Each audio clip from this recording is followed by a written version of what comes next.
네, 오늘 말씀의 제목은 괴로움의 종류입니다. 괴로움의 종류. 괴로움에도 여러 종류가 있다는 그런 말씀입니다. 오늘 본문을 보시면 예수님께서 갈릴리 바다를 제자들과 함께 건너시고 이제 이방인의 땅 거라사인의 지방에 들어가게 되십니다. 당시 유대인들은 이방인의 땅에 잘 들어가지 않았죠. 그렇지만 예수님은 그 바다를, 풍파를 다 이겨내시면서 이 거라사인의 땅까지 찾아오셨습니다. 그렇다면 마을 중심으로 들어가셔서 높은 사람도 만나고 가난한 사람도 만나고 병든 사람도 만나고 이렇게 하셔야 될 것 같은데 마을로 들어가시지 않고 공동묘지로 가시는 거예요. 제자들이 얼마나 의아했겠습니까? 공동묘지로 가서 무덤 사이에 거주하고 있는 벌거벗은 채로 살아가는 참 불쌍한 한 사람을 만나시는 것입니다. 그는 귀신에 사로잡힌 사람이었습니다. 저는 이 본문을 보면서 겹쳐지는 하나의 장면이 나오죠. 여러분 누구입니까? 바로 사마리아 여인이죠. 수가성에 살고 있는 사마리아 여인, 이방인 중에 또 이방인들 가운데서도 버림받은 그런 불쌍한 여인, 아무도 기억지 않는, 어찌 보면 거라사인의 지방에 살고 있었던 그 무덤가에서 살고 있었던 버림받은 한 사람과 크게 다르지 않는 그 여인을 찾아오시는 그 모습이 이렇게 자연스럽게 겹쳐지는 것 같습니다. 예수님은 간절히 사모하고 기다리는 사람도 만나주시지만 예수님을 거절하고 피하는 사람도 강권에서 만나주신다는 것이 얼마나 놀라운 은혜인지 알 수가 없습니다. 왜 이 사람이 무덤가에서 살았겠습니까? 그를 사로잡은 귀신에 의해서 억지로 끌려간 것입니다. 사람들도 싫어하고 동네에서도 해결할 수 없는 그 문제를 우리 예수님이 해결하러 가신 것입니다. 오늘 놀라운 것은 오늘 이 본문을 보면서 저는 이 거라사인 지방에서 살고 있었던, 이 무덤가에서 살고 있었던 이 미친 사람이, 귀신 들린 사람이 우리가 겪고 있는 모든 인생의 괴로움을 다 겪는 사람이다, 이렇게 생각이 되어졌습니다. 그래서 한번 생각해 봤습니다. 한 3가지 정도의 괴로움으로 한번 우리가 분류해 볼 수 있겠구나 하는 생각을 해봅니다. 이 괴로움의 종류를 3가지 정도, 여러분 오늘 말씀을 들으시면서 이 3가지 종류의 괴로움을 우리도 늘 받아가면서 살아가고 있다는 생각을 하시고 이 괴로움의 종류에 대해서 한번 해결하는 방법에 대해서 오늘 본문을 통해서 지혜를 얻기를 원합니다. 그래서 오늘 본문 말씀을 통해서 우리 말씀이 끝나고 기도할 때쯤 되었을 때에 우리 인생의 모든 괴로움의 종류를 분별하고 대처할 수 있는 지혜의 눈이 열리기를 주의 이름으로 축복합니다. 첫 번째로 우리에게 있는 괴로움의 종류는 사단이 주는 괴로움이 있습니다. 악한 마귀가 주는 그런 괴로움이 있다는 것입니다. 사단은 그 인생에 주는 괴로움의 어떤 영향력이 어떻게 드러나냐면, 첫 번째로 드러나는 사단이 주는 괴로움의 증거들은 모든 관계의 단절입니다. 관계의 단절. 여러분, 악한 영이 우리에게 임하고 우리를 유혹하고 우리를 또 공격할 때에 일어나는 가장 두드러진 증거 꼭 기억하십시오. 관계 단절입니다. 먼저 하나님과의 관계를 단절시킵니다. 은혜 받는 것을 아주 부담스럽게 만들고 예배하는 것을 힘들게 만듭니다. 하나님을 우리가 거절하게 만들고 돌아서게 만듭니다. 이게 사단이 하는 첫 번째입니다. 창조 이래로 변함이 없어요. 사단의 전략은 아주 수천 년이 지나도 변함이 없어요. 그러니까 얼마나 고맙습니까, 여러분? 또 동일한 방법으로 하나님으로부터 멀어지게 만드는 모든 이유와 상황들을 생각지 마십시오. 하나님으로부터 멀어지게 만들고 관계를 단절시키려는 그런 시도들이 있다면 이것은 절대로 옳은 일이 아닙니다. 누구 때문이 아닙니다. 이것은 악한 마귀가 우리에게 주는 그런 괴로움인 것입니다. 또한 우리를 누구로부터 단절시킵니까? 바로 가정으로부터 가정과 단절시킵니다. 이 사람도 집이 있었을 거예요. 가족이 있었을 겁니다. 그러나 악한 마귀는 그를 사로잡아서 집에서 나오게 만드는 거예요. 가정의 해체, 가정이 깨어지게 만드는 일들도 절대로 옳은 일이 아닙니다. 이것은 마귀가 기뻐할 일이라고 하는 것이죠. 또 일반 사람들과의 단절, 동네 사람들과의 단절을 이룹니다. 그래서 그 마을을 떠나게 만들고 무덤가에서 살게 된다는 것입니다. 이 관계 단절이 이루어진 이 사람에게는 어떠한 사람도 옆에 없었습니다. 오히려 공격적인 사람이 되었습니다. 똑같은 본문을 다룬 마태복음에 보면은요, 어떻게 표현되어 있냐면, 아무도 이 거라사인의 지방에 살고 있는 광인의 길로 지나가는 사람이 없었다고 했습니다. 그가 있는 그곳을 지나가는 길목에서 조차 사람들이 두려워서 그 길을 가지 않았다고 기록하고 있다는 것이죠. 아주 오래전에요, 어렴풋이 기억이 나는데, 좀 정신적으로 이상이 있었던 어떤 동네 사람이 있었습니다. 이 사람은 가끔 나와서 소리를 막 지르는 거예요. 그리고 막 공격적이에요. 좀 이렇게 뾰족뾰족한 물건 같은 거 들고 지나가는 사람은 막 위협하고, 그래서 그 사람 곁에서 막 사람들이 도망가고 그런 모습들을 가끔 기억납니다. 가끔 한 번씩 나와요. 악한 영에 사로잡힌 사람은요, 공격적입니다. 다른 사람들을 해를 가합니다. 지금 일어나는 수많은 범죄 사건들을 우리가 보면요, 그 상당한 배후에 악한 영의 역사가 있는 것을 알게 됩니다. 그들이 이렇게 얘기하는 사람들이 많이 있다는 것을 봅니다. 그렇게 착하고 온순하고 그럴 사람이 아닌데 순간적으로 그를 사로잡아, 악한 영이 사로잡아 너무나 잔인한 일을 하는 거예요. 잡힌 다음에 그가 하는 말이 뭡니까? 내가 한 일이 아니라는 거예요. 내가 하고 싶어서 한 일이 아니라는 거예요. 그냥 내가 미쳤었나 봐요. 이렇게까지 얘기하는 겁니다. 악한 영의 역사가 분명히 있다는 것입니다. 또한 사단은요, 다른 사람의 관계 단절만 주는 것이 아니라 나 자신을 파괴합니다. 여러분, 마귀는요, 절대로 우리를 회복시키는 일, 우리를 높여주는 일, 우리를 행복하게 하는 일을 한 적이 없어요. 악한 마귀는 항상 너는 죄인이야, 너는 안 될 거야, 너는 망할 거야, 너는 쓸모없는 존재야 하고 얘기하는 것입니다. 이런 소리가 들리면 이것은 내가 자각하는 소리가 아니라 마귀의 음성으로 들어야 하는 것입니다. 여러분, 마가복음 5장 오늘 5절 말씀 보시면, 밤낮 무덤 사이에서나 산에서나 늘 소리 지르며 돌로 자기의 몸을 해치고 있었더라. 돌로 자기 몸을 왜 해칩니까, 여러분? 다른 사람만 위협하는 것이 아니라 돌로 자기 몸을 막 해하고 있었다는 거예요. 자해했다는 거예요. 스스로를 부끄럽게 만듭니다. 여러분, 우리가 살아가면서 내 자신이 너무 부끄럽고 내 자신이 참 고개를 들 수 없는 비참해지는 그런 순간들도 있을 거예요. 또 넘어지고 또 깨어지고, 내가 왜 그런 말을 하고 그런 행동을 했던가 후회스럽고, 시계를 거꾸로 돌릴 수만 있다면 참 좋겠다. 이미 엎질러진 물처럼 관계도 깨어지고 삶도 엉망이 되어버리고 내 삶에 정말 남겨진 것이 없고 비참해지고 외로워질 때가 있을 겁니다.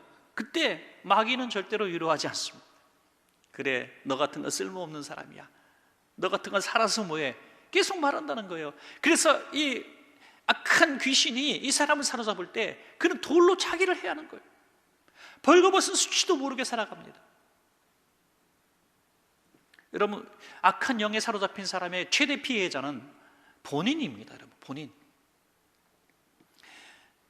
사울 왕이 하나님의 영에 이끌림 받았을 때는 나라도 부강하고 모든 것이 평안했지만은 하나님의 영이 떠나자 그가 가장 먼저 피해를 입은 자가 되었고, 또 그가 함께 멸망을 당하는, 자식과 함께 멸망을 당하는 참 비참한 순간을 맞이하게 됩니다. 그러므로 여러분, 사단이 주는 이 괴로움, 관계의 단절, 깨어지게 만들고 분열하게 만들고 미워하게 만들고 자신을 학대하게 만드는, 자신을 망하게 만드는 이런 일들은 마귀가 주는 역사라는 것을 인식하시고 받아들이지 마십시오. 대적하시길 바랍니다. 대적하시길 바랍니다. 브라질 선교사로 계시는 우리 김철긴 선교사님 얘기를 많이 들으셨는데요, 이분이 쓴 책을 보면은 이런 얘기가 나옵니다. 한동안 이유 없는 불면증에 시달렸다고 합니다. 아무 이유도 없는데, 아무 근심도 없는데 잠이 오지 않는 거예요. 끊임없이 두려움, 가슴이 벌렁벌렁거리고 불안하고 엄습하는 막 그런 두려움 때문에 잠을 이룰 수가 없는 거예요. 이유도 없는데. 아무리 기도하고 아무리 이 문제를 해결하려고 애를 쓰고 막 운동도 하고 치열한 막 이 싸움을 했는데 불면증을 고칠 수가 없다는 거예요. 무려 10개월 정도 동안 매일 잠을 못 자. 말라갑니다. 비참해집니다. 죽고 싶어집니다. 불면증에 시달리는 분들 많이 계십니까? 오늘 굉장히 도움이 될 거예요. 이유도 없이 가슴이 두근두근거리고 잠을 못 자는데 약을 먹어도 안 되고 수면제를 먹어도 안 되고 안 되는 거예요. 그런데 한 10개월쯤 지났을 때 어느 날 성령님이 깨달음을 주시더라는 거예요. 두려움을 주고 불면증에 시달리게 만들고 잠 못 자게 만들고 불안하게 만드는 것, 존재가 누군지 아느냐는 거죠. 하나님은 아니시겠죠. 성령님은 아니라는 거예요. 환경 요건도 아니라는 거예요. 그러면 뭐냐? 깨달았다는, 마귀가 나를 괴롭히는구나. 마귀가 나를 두렵게 만들고 나를 불안하게 만들고 사역을 못하게 만드는구나. 나를 망가뜨리고 있구나 깨닫고 그때부터 이렇게 기도했답니다. 나에게 불안을 주고 두려움을 주고 잠 못 이루게 하는 악한 마귀야 떠나갈지어다. 여러분 놀라지 마십시오. 이 책에 그렇게 써 있습니다. 바로 그날부터 불면증이 사라졌다는 겁니다. 너무나 단순한 진리. 선교사님이고 평생 목회하던 사람들도 우리가 분별을 못할 때가 참 많은 거예요. 여러분, 우리가 좀 어떤 근심, 염려 이런 거 사로잡혀서 수면제를 먹어야 잠잘 수밖에 없는 이런 상황들은 우리가 충분히 이해할 수 있습니다. 약도 도움을 받는 것은 저는 종종 유익하다고 봅니다. 그러나 오늘 본문의 이런 상황들은 우리가 한번 생각해 볼 필요가 있습니다. 마귀가 주는 괴로움은 유익한 것이 하나도 없습니다. 우리가 대적해서 다 물리치시고 이제 마귀가 주는 괴로움에서 해방되시기를 축원합니다, 여러분. 두 번째로는 사람이 주는 괴로움이 있습니다. 사람들이 주는 괴로움. 여러분, 우리가 이 땅 살아가면서 가장 힘든 이유가 뭡니까? 어떤 직장을 가든지 어떤 공동체에 있든지 어떤 월급을 받든지 그것보다 중요한 것이 아니 뭡니까? 바로 관계, 인간관계.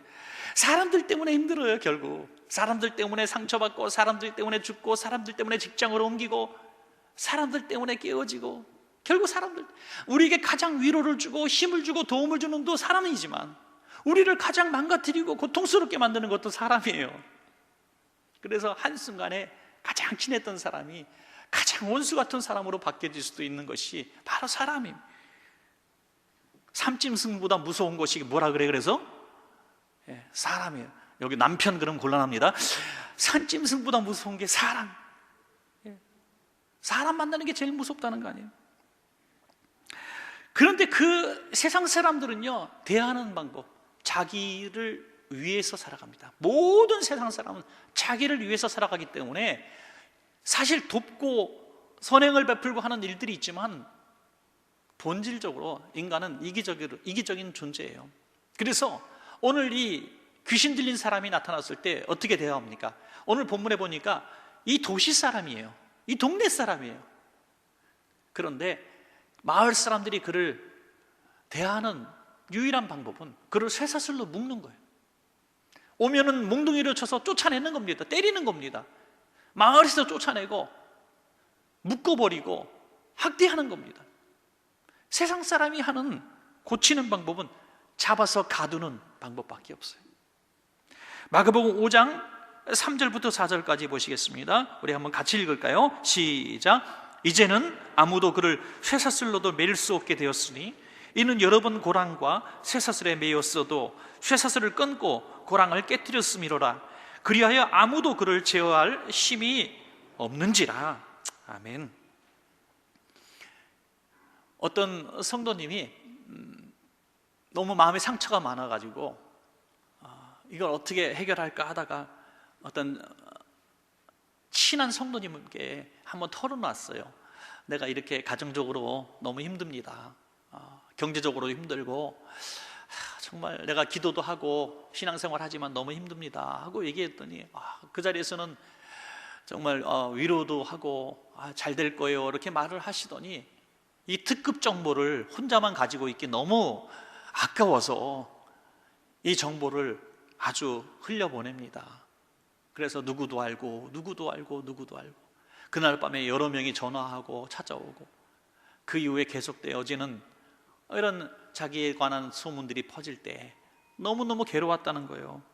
여러분, 이게 세상 사람들과 다를 바가 없는 거예요. 우리 믿음의 사람은 세상 사람과 달라야 합니다. 그의 아픔에 대한 얘기 듣고 상처에 대한 얘기를 들었으면 내 문제처럼 끌어안고 기도하는 사람이 되어야 될 줄로 믿습니다. 여러분, 이게 세상 사람과 다른 거예요. 세상 사람의 이야기는 이걸 드러내요. 부끄럽게 만듭니다. 그 사람이 어떻게 되든지 상관없어요. 적나라하게 폭로해버립니다. 아니면 말고 가짜뉴스 막 날려버립니다. 여러분, 그런 일들이 얼마나 많은지 몰라요. 얼마나 많은지. 목사님이 고속버스 타고 가시면서 깊이 생각하면서 모나미 볼펜을 입에 잠깐 물었는데 그 다음 주에 목사님이 담배 핀다고 소문이 쫙 나버리더라고요. 아니면 말고. 사랑하는 여러분, 이게 세상이에요. 이게 세상 사람이에요. 우리는 그래서 세상 사람부터 너무너무 상처를 입어요. 이번에 이런 일들을 통하면서도 우리는 교회가 얼마나 세상으로부터 오해를 받았는지 철저히 경험하셨어요. 속이 터지고 화가 나고 분노가 일어날 때가 참 많아요. 그런데 여러분, 창세 이래로 세상은 늘 그래왔어요. 세상 사람들은 늘 교회를 핍박했고 교회를 그렇게 멸시해 왔습니다. 그러므로 저는 깨달은 게 있어요. 세상으로부터 칭찬과 인정받으려고 할 것이 아니라, 세상으로부터 사랑받으려고 할 것이 아니라 세상을 사랑해야 하는 교회가 되는 것입니다. 여러분, 세상을 사랑하는 교회가 되어야지 세상으로부터 사랑받으려는 교회가 되면 안 돼. 부모와 자식 간의 관계가 있으면 자식은 늘 사랑받으려고 해요. 그러나 부모는 늘 사랑을 베풀려고 해요. 교회는, 하나님의 자녀들은 세상을 품어야 되는 사람이지 세상으로부터 보호받을 사람이 아닌 거예요. 그래서 저들이 세상 교회에 대해서 무슨 말을 하든지 우리는 거기에 휘둘리지 말고, 거기에 예쁘게 보이려고 하지 말고 그들을 품어주는 성숙한 교회가 되어야 될 줄로 믿습니다. 여러분, 오늘 이 사람이 예수님을 만나서 온전한 정신이 되고 옷을 입게 되었고 대화가 가능한 사람이 되었습니다. 얼마나 놀라운 일이 벌어졌어요. 그러면 마을 사람들이 와서, 야, 이게 웬일이냐, 너가 사람다운 사람이 되었구나. 마을에 가서 여보게들, 우리 동네 아무개 있잖아, 귀신 들려갖고 무덤가에 살던 그 사람 온전히 고침받아가지고 옷도 입고 정상적으로 돌아왔어. 이게 웬일이야, 예수님이 고쳐주셨대 하면서 마을 잔치가 열려야 되는데 어떻게 합니까? 마가복음 5장 17절이에요 마가복음 5장 17절 시작. 그들이 예수께 그 지방에서 떠나시기를 간구하더라. 예수님 쫓아내버립니다. 여러분, 세상은요, 교회와 하나님의 사람들을 뭐 조금 세상에 향해서 선행을 베풀고 조금 하면 잘한다 인정해 주는 것 같다가도요, 자기들에게 0.1%라도 손해가 오는 것 같으면 교회를 아주 멸시하고 문 닫아버리라고 말하고, 심지어 어떤 사람은 문을 걸어 잠그라고 얘기해서 예배 드리는 사람들 나오지 못하게 하라고 그래요.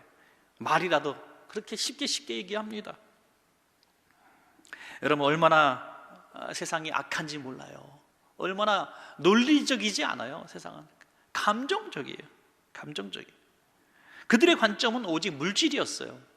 오직 물질, 자기들의 소유에 대한 개념, 그것밖에 없었어요. 그래서 돼지 떼 2,000마리를 예수님이 희생시키시고 그 사람을 낫게 하신 것에 대해서 불만하는 겁니다. 한 사람의 영혼이 고침받고 새 삶을 사는 것보다도 돼지값이 아까운 거예요. 이게 세상에 주는 괴로움이라는 거예요. 그러므로 세상은 늘 그래왔고 앞으로도 그럴 거예요. 그러므로 세상이 우리에게 주는, 신앙인답게 살아가려고 할 때 주어지는 이 괴로움들에 대해서 오늘 우리가 너무 낙심하지 말고 이걸 하나님의 사람이 받는 당연한 괴로움으로 알고 주와 함께 십자가를 지는 우리의 삶이 되어야 될 줄로 믿습니다. 이제부터, 오늘 이 시간부터 사람 때문에 상처 입지 마세요. 사람들로부터 들은 말 때문에 잠 못 들이지 마세요. 누구만 손해요? 나만 손해요.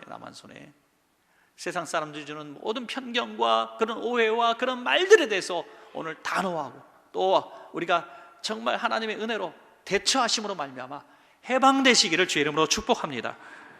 자, 마지막 세 번째, 놀랍게도 마지막 세 번째는 우리에게 유익한 괴로움이에요. 그것은 하나님이 주시는 괴로움이라는 거예요.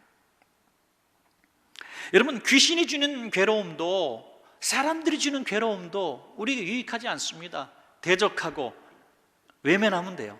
귀신이 주는 괴로움은 대적해서 물리치고, 사람들이 주는 괴로움은 외면하고 받아들이면 돼요. 내가 안 받으면, 내가 그것을 그냥 외면하면 되는 거예요. 그런데 하나님이 주시는 괴로움은 우리에게 유익한 괴로움이라는 거예요. 성령께서 우리에게 괴로움을 주실 때가 있어요. 어느 날 말씀을 듣는데 내 가슴에 꽉 박혔어. 아유, 오늘 교회 안 나왔으면 좋았을 뻔. 이 말을 내가 안 들었으면 좋겠다 할 정도로 내 마음에 심한 요동이 일어나고 고통이 있고 괴로움이 있다면 이건 축복의 날로 받으시길 바랍니다. 이것은 내게 주시는 하나님의 은혜의 괴로움인 것이죠. 세상이 주는 괴로움은 나를 가두고 묶고 학대하고 쫓아내는 것밖에 없지만 예수님은 우리를 위해서 십자가의 괴로움을 담당하신 분이십니다, 여러분. 그래서 우리가 꼭 기억해야 합니다. 성령께서 내 마음을 괴로움을 주시고 내 삶에 요동함을 주시고 내 삶에 힘든 어려움들을 주실 때 이걸 영적으로 받아들이고 감사하게 견뎌야 하는 것입니다.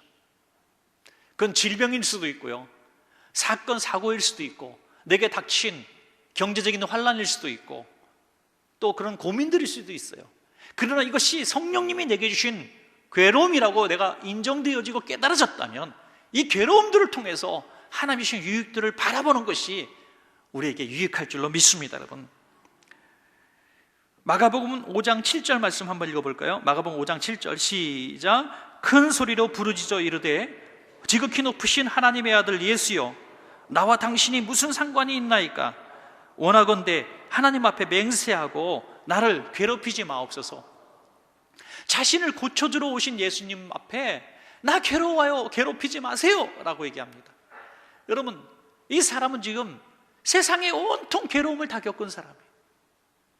귀신이 주는 괴로움, 사람들로 버림받은 괴로움, 쇠사슬로 채인 괴로움, 벌거벗고 사는 부끄러운 줄 모르는 이 괴로움들을 다 안고 하는 절망적인 사람이에요.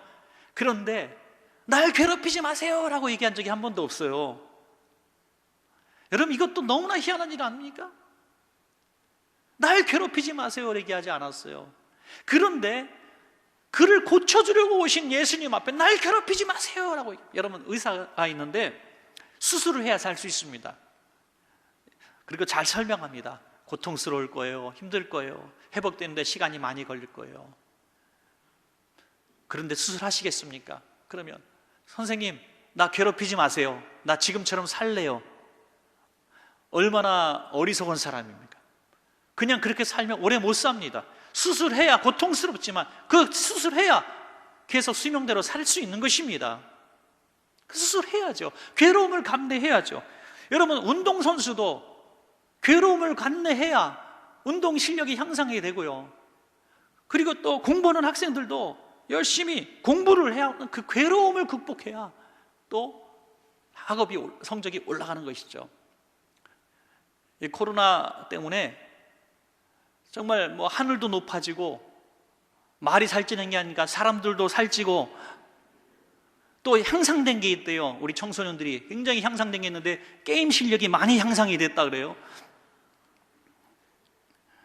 여러분, 무슨 말입니까? 계속 그거 많이 하면은 다 그 방면에 늘어난다는 거죠.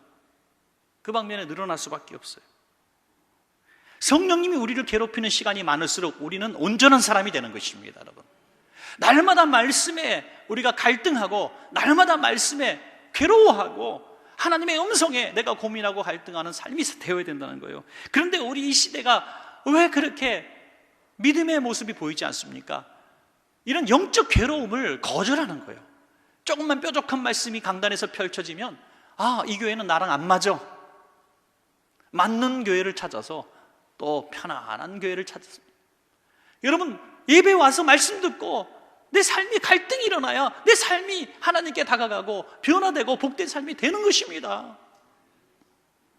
미국의 어떤 시사 잡지에서 그리스도인 1000명을 대상으로 질문을 했어요. 앙케이트 조사를 했습니다. 어떤 사람이 천국 갈 확률이 높습니까? 하고 체크를 하게 만들었는데 1000명이 체크를 했어요. 그런데 거기 직업군들이 쭉 있는데 꼴찌를 받은 사람이 있어요. 운동선수 천국 갈 확률 28%. 이게 우리들의 막연한 그리스도인들의 생각이라는 거예요. 왜 운동선수 운동하고 뭐 교회도 안 나오고 막 아마 그런 생각을 했던 것 같아요. 그리고 정치인은 50%. 아무리 예수 믿는다고 하는 정치인도 50 반만 밖에 천국에 못 갈 거야. 라고 생각을 한다는 거예요. 근데 그 당시에 아주 유명한 크리스찬 MC가 있었대요. 방송 진행자 유명한. 그 사람은 66점을 줬어요. 많이 줬어요. 이 사람은 66%가 천국 간다고 믿어요. 그런데 1등한 사람이 있어요. 87%. 이 사람은 반드시 천국 갈 겁니다 라고 얘기한 87% 누굽니까? 목사님이 아니에요. 거기는 나라고 썼어요. 나. 나는 천국 갈 거야. 이게 오늘날 그리스도인의 현주소라는 거예요. 막연한 믿음, 그냥 편안한 그리스도인의 삶을 살면서 막연하게 나는 천국 갈 거야 라는 생각. 여러분, 십자가 없는 면류관, 십자가 없는 부활은 없습니다. 십자가 없는 천국은 없습니다. 그러므로 이 땅에 살아가면서 늘 우리는 영적으로 하나님이 주신 말씀으로 갈등해야 하고 고민해야 하고 또 변혁되어야 하는 것입니다. 여러분, 나를 괴롭게 하지 마옵소서 할 때 예수님이 그래 너 괴로우니까 내가 떠날게 하지 않으셨습니다. 넌 괴로워야 해. 너는 괴로워야 온전한 사람이 될 수 있어. 오늘 그가 괴로웠던 이유에 대해서 마가복음 5장 8절에서 말씀하고 계시죠. 함께 한번 읽겠습니다. 시작. 이는 예수께서 이미 그에게 이르시기를 더러운 귀신아 그 사람에게서 나오라 하셨습니다. 아멘. 이미 그에게 더러운 귀신아 그 사람에게서 나오라 하셨기 때문에 그가 괴로웠던 것입니다. 예수님은 그에게 물으셨습니다. 내 이름이 무엇이냐? 그럴 때 내 안에 군대가 있습니다. 고백하게 됩니다. 마가복음 5장 9절이죠. 이에 물으시되 내 이름이 무엇이냐? 이르되 내 이름은 군대니 우리가 많음이. 내 안에 내가 아닌 귀신의 존재가 있습니다 라고 고백하게 되는 것입니다. 그래서 괴로웠던 거예요. 지금 성령님과 악신이 싸우는 것입니다. 우리 한 몸을 두고 우리 인생을 두고 전쟁을 하는 것입니다. 그래서 괴로운 거예요. 왜 괴롭습니까? 귀신이 떠나기 싫어서 나를 괴롭게 하는 거예요. 여러분, 악한 일을 하면서 쾌락적인 일을 하면서 방탕적인 일을 하면서 처음에 나 이거 괴로운데 일을 할까 말까 이렇게 하는 사람 별로 못 봤어요. 즐겁기 때문에 유혹을 이기지 못해서 하는 것이 죄악입니다. 그런데 거기서 괴로움을 느끼지 못하는 것이 문제라는 거죠. 양심의 가책이 있고 갈등이 있고 성령님이 역사하시면 내가 행한 일들에 대해서 괴로워야 정상인 것입니다. 오늘 귀신들이 괴로움을 준 것입니다. 귀신을 쫓아내고 우리를 온전케 하시는 능력은 우리를 위해서 피 흘리신 예수님의 권세에서 나는 줄로 믿습니다. 우리 너무나 잘 아시는 귀한 말씀 이사야 53장 4절부터 5절까지 내게 주신 말씀으로 한번 읽겠습니다. 시작. 그는 실로 우리의 질고를 지고 우리의 슬픔을 당하였거늘 우리는 생각하기를 그는 징벌을 받아 하나님께 맞으며 고난을 당한다 하였노라. 그가 찔림은 우리의 허물 때문이요 그가 상함은 우리의 죄악 때문이라. 그가 징계를 받음으로 우리는 평화를 누리고 그가 채찍에 맞음으로 우리는 나음을 받아도다. 아멘. 나를 괴롭게 하지 마세요 예수님이라고 얘기할 때 예수님은 이렇게 말씀하고 싶었을 거예요. 난 너를 위하여 너가 상상할 수 없는 괴로움을 당했다. 낮고 천한 이 땅에 왔고 멸시를 받고 모욕을 당하고 벌거벗긴 채로 너처럼 십자가에 벌거벗긴 채로 십자가에 못 박혀 내가 죽었노라. 우리를 괴롭게 하지 마세요 예수님. 예수님 왜 나만 가지고 그러세요? 나 너무 힘들어요 예수님. 왜 나한테는 이렇게 좋은 일이 안 생겨요? 하나님 내가 무슨 죄를 졌어요? 하나님 너무 섭섭해요. 이렇게 얘기할 때 예수님은 이렇게 말씀하시는 것 같아요. 내가 너를 위해서 벌거벗긴 채로 십자가 지고 못 박히고 멸시와 조롱을 당하고 비참하게 죽은 것을 너는 왜 잊었느냐? 나는 너 때문에 너 때문에 상상할 수 없는 괴로움을 나는 당했어. 너가 나 때문에 괴롭다고, 교회 생활한다고 괴롭다고, 이것저것 봉사 좀 받겠다고 괴로운다고, 하나님 앞에 뭐 좀 드린다고 괴롭다고, 그게 괴로운 거냐? 내가 널 위해서 당한 괴로움을 너는 잊었느냐 하는 것이죠. 예수님 당한 그 괴로움 때문에 우리가 평화를 입고 예수님 당한 괴로움 때문에 우리는 나음을 입었습니다. 그러므로 주님께서 주시는 이 괴로움들에 대해서 우리는 유익하게 받고 아멘하고 받아들여야 하는 것입니다. 여러분, 그래서 우리는 새 사람이 되는 거예요. 우리 안에 온전한 하나님의 사람으로 회복이 되는 것입니다. 자, 새롭게 된 사람을 향한 주님의 마지막 명령입니다. 마지막 한 절을 한번 읽어볼까요? 마가복음 5장 18절부터 20절입니다. 시작. 예수께서 배에 오르실 때에 귀신 들렸던 사람이 함께 있기를 간구하였으나 허락하지 아니하시고 그에게 이르시되 집으로 돌아가 주께서 내게 어떻게 큰 일을 행하사 너를 불쌍히 여기신 것을 내 가족에게 알리라 하시니 그가 가서 예수께서 자기에게 어떻게 큰 일을 행하셨는지를 데가볼리에 전파하니 모든 사람이 놀랍게 여기더라. 아멘. 여러분, 정리가 되어집니다. 너무 놀라운 이야기예요. 우리 인생의 첫 번째 괴로움, 두 번째 괴로움은 우리에게 유익한 것이었습니다. 귀신은 우리를 가정으로부터 떠나게 만들고 우리를 자학하게 만들고 벌거벗은 수치를 모르게 살아가게 만들고 모든 사람과의 관계를 단절시킵니다. 그리고 사람들은 우리를 조롱하고 비난하고 버렸습니다. 가두고 때렸습니다. 이 괴로움들은 우리의 힘으로 해결할 수 없었는데 예수님께서 오셔서 약신과 성령과의 이 싸움의 시간들, 괴로움의 시간을 통해서 승리를 주신 이후에 놀라운 것은 집으로 돌아가라는 것이죠. 집으로 돌아가라. 너를 가정에서부터 떠나게 만들고 사람들로부터 버림받게 만들고 가두고 때리게 만들었던 그 모든 환경의 장소로 돌아가서 회복시키라는 것입니다. 회복하라. 변화받은 한 사람이 가정을 살리고 변화받은 한 사람이 기업을 살리고 나라와 민족을 살리고 교회를 살릴 수가 있는 것입니다. 그에게 주시는 하나님의 미션이 뭡니까? 비전이 뭡니까? 복음을 전하라는 거예요. 하나님이 너를 얼마나 불쌍히 여기셨고 큰 일을 행하사 내가 어떤 역사를 주셨는가 증거하라는 것입니다. 이것이 우리의 간증이요 또 우리의 자랑이 되어야 될 줄로 믿습니다. 마지막으로 제가 어느 암 환자의 글이 있었는데 너무 은혜를 받았어요. 자, 한번 읽어드릴게요. 혹시 여러분 큰 질병에 계신 분들 이 말씀에 힘 얻으시기 바랍니다. 어떤 암 환자의 글. 암이 제대로 못하는 게 있다. 암은 사랑을 병들게 할 수 없다. 암은 희망을 깨뜨릴 수 없다. 암은 믿음을 녹슬게 할 수 없다. 암은 평화를 빼앗아 갈 수 없다. 암은 추억을 지울 수 없다. 암은 우정을 해할 수 없다. 암은 영혼을 침범할 수 없다. 암은 성령의 불을 끌 수 없다. 암은 부활의 능력을 약화시킬 수 없다. 할렐루야. 그렇습니다. 세상의 어떤 괴로움이 우리에게 엄습한다 할지라도 하나님의 영이 함께 하시는 사람은 괴로움 당하지 않습니다. 오히려 선한 능력으로 세상을 변화시키는 하나님의 사람이 되는 것입니다. 여러분 모두에게 이 축복이 있기를 간절히 축원합니다.